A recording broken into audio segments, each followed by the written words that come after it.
Hello friends, it's Carla here for Scrap Shotz today, and we're doing a process video showing you how to put together a layout that has the mixed media and the beautiful October 2020 kit from Scrap Shotz. And this is just gorgeous. It has beautiful papers and supplies from the Cartabella Hello Autumn collection, and we also have some foam stickers from Simple Stories that really coordinate really nicely. And if you have a look at the previous video on my page, you'll be able to see everything that is included in this gorgeous kit. So I'm pulling out some Dina Wakley clear gesso. This has a very liquidy consistency, and it's not thick at all, and I've decided to use it to paint a layer of gesso on my white cardstock. You can see that I'm talking quite a bit with my hands here. This was actually a live that I did on the Scrap Shotz Facebook page, and I just edited it and cleaned it up a little bit so we could show you the whole process. But if you want to check out the live, it is on the Scrap Shotz Facebook page along with lots of other demos. So here we're taking an and sign that's from the chipboard letters that are included with the kit. And I've got the Deco Foil pen. This is really cool. It lays down a line of glue wherever you put it so you could write with it. I'm using it to cover this raw chipboard. And you just let it dry for a couple minutes, and then I'm going to show you how easy it is to foil these letters.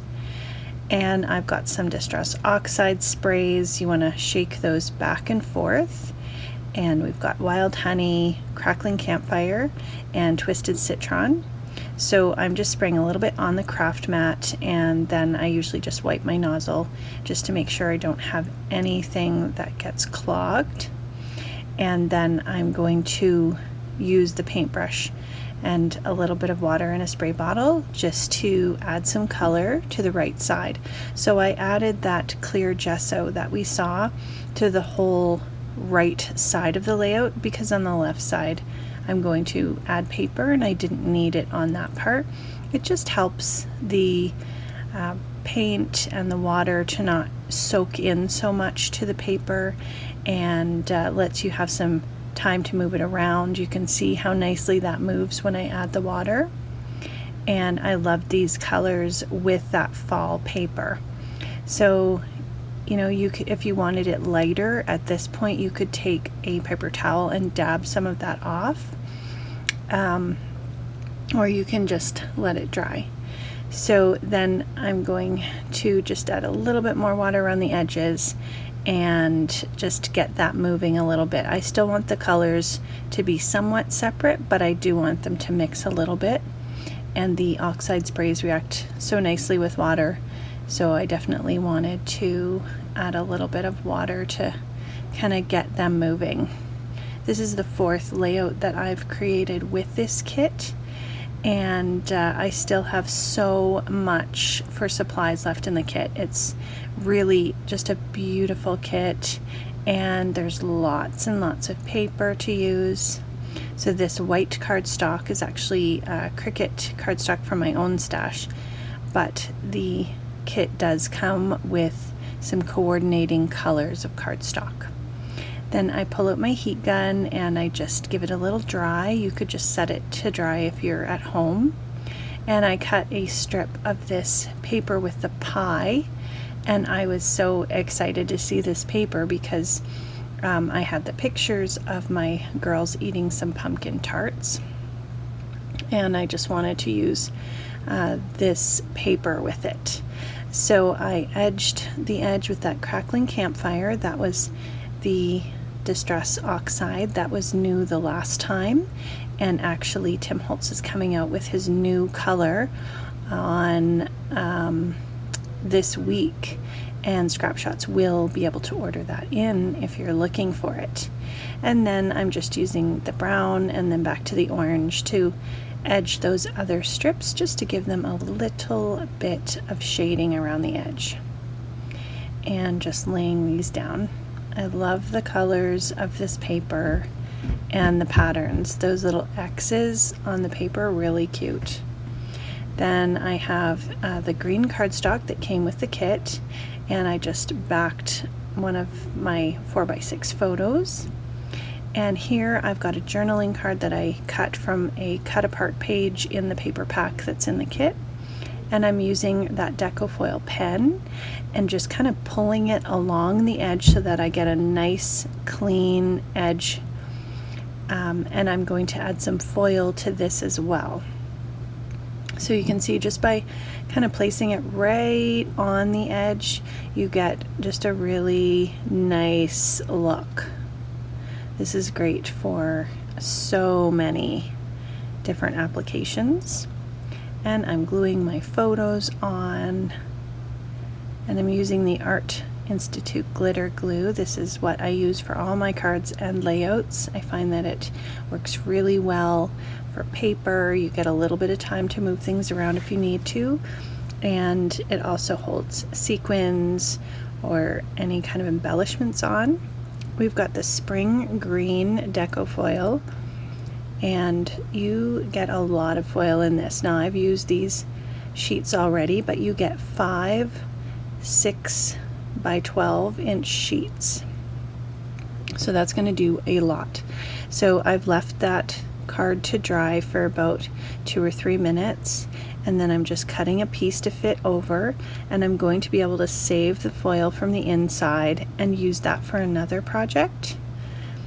So the fun thing about the that Deco Foil pen is that you can just put it in your machine, your die cutting machine, and the pressure actually adheres the foil to that area where you had the glue from the pen. It works really, really well. You can also use a laminator. If you have one, you can, but this works perfectly. So now I'm going to do the same thing with that and sign there, and just bring that green foil in again. I think I'll be doing this more with some more foils and these chipboard letters. I've already used Distress Oxides on another layout, but I really like the foil.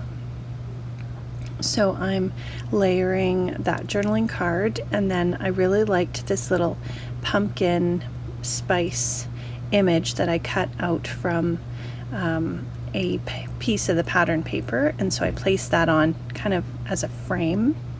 Here's the foam stickers from Simple Stories. They're from the Cozy Day collection. It's a really cute collection, but these stickers match really nicely.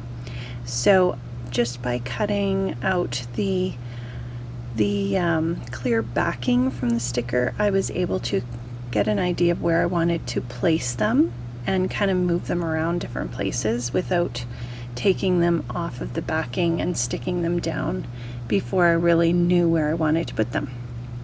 Now this is the 12 by 12 sticker sheet. It's in the collection paper pack that's in the kit.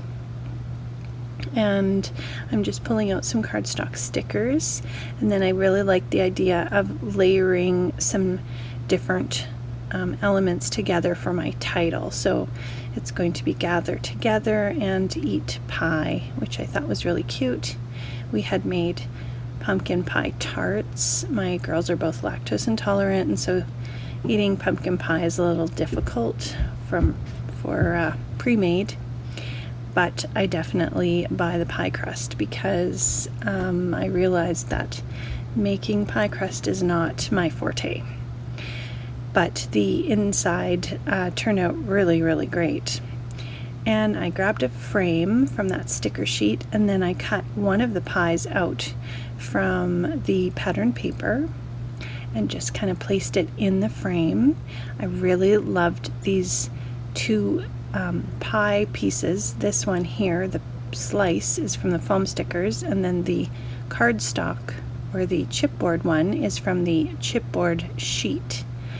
And then we've got the sticker book here. This sticker book is amazing. It has so many pages, and it was an add-on. So when you do sign up for the kit for Scrap Shotz, you get an amazing kit for an amazing deal, and then you get kind of first dibs of all the add-ons that are available that come with that collection. So some of them are now sold out. I believe there's still main kits available, and there are still some of the add-ons available, and then anyone can buy the add-ons after a certain date. So the November kit as well is in the shop, and if you were to sign up for the October kit, you could get that shipped with the November one and save on some shipping. So here's a look. I journaled off screen, added a few more embellishments, some little circles from the sticker sheet, and I added some glittery Nouveau drops and some hearts there. I really love how this turned out. I like the mixed media element that kind of just peeks out from behind the paper, and that foiling, that was really fun to do. So I hope you'll check out the kit. I will link it below, and I'll link the blog as well, where you can see all the close-ups and details. Thanks for stopping by. Have a great day.